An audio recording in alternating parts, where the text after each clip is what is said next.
Please help me to reach 1,000 subscribers. I kept my mouth shut. That was the hardest part. Not screaming, not demanding answers, not begging her to change her mind. Just silence. The night she admitted everything, I remember it like a scar.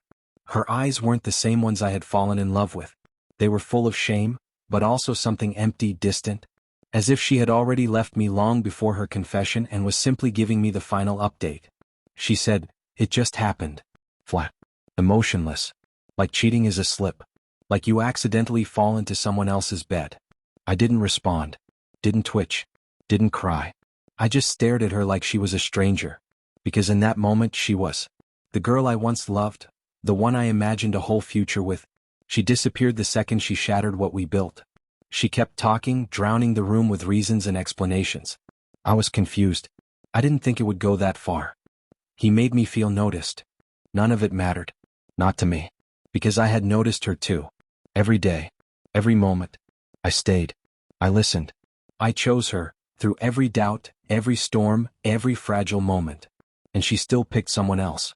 The part that cut deepest wasn't the cheating itself. It was how easily she let go of us.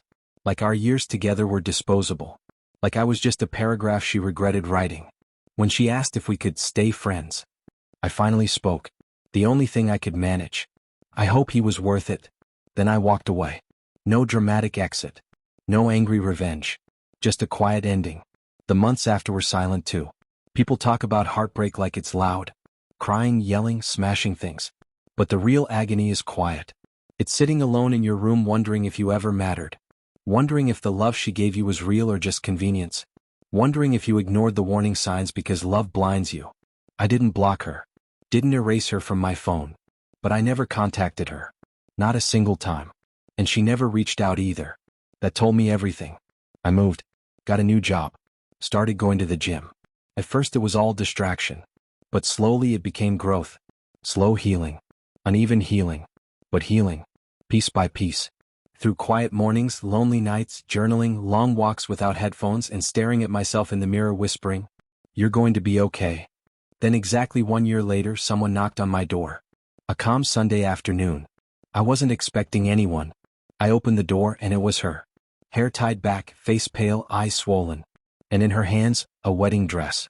For a moment I thought my mind was playing tricks on me. But it was real.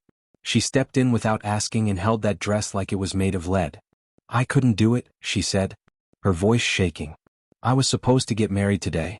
He was waiting at the altar, but I couldn't walk toward him. She sat on my couch still gripping the dress like it was a confession. Then she broke apart completely. Sobbing. Shaking. Words tumbling out between breaths. I kept telling myself I loved him, that he was what I needed, but the truth is I was running from what I lost. Her voice cracked harder. "I lost you. And I deserve to. But I never stopped thinking about you." I felt the air leave my lungs. A whole year without seeing her, and now she was collapsing in front of me. Not proud, not strong, just undone. She told me she tried to love the new man, tried to silence her guilt, tried to pretend starting over would erase what she destroyed. But it didn't. Because some guilt becomes a ghost. And I was hers. I wanted to be cold. Wanted to remind her of those nights I fell apart quietly. Nights I begged myself to hate her but couldn't. But I didn't. I just sat still. She finally asked, "Do you hate me?" I met her eyes and told her the truth. "No, I don't hate you. I just learned how to live without you. And that's the part that scares me." She nodded and wiped her tears with her sleeve. "I don't expect you to take me back. I just needed you to know I destroyed the only real thing I ever had." We sat together in a silence heavy with all the things we weren't saying. Eventually, she stood up, folded the wedding dress carefully, and placed it on my table like it was her final apology. Then she whispered goodbye. A real goodbye. No begging. No promises. Just honesty.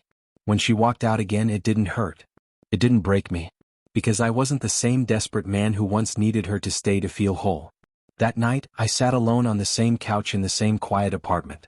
I looked at the dress, not as a reminder of what we could have been but of everything I survived. She came back, but not for a second chance. She came back because regret always tries to return home. And for a long time I had been that home. But I've built something new since then.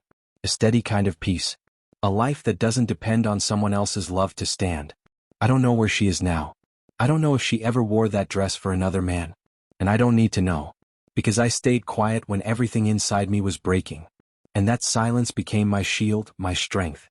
She returned with tears and a wedding dress. But I had already learned the hardest, strongest lesson of all. Some apologies show up long after the door is closed. And sometimes you simply don't go back. Please help me to reach 1,000 subscribers.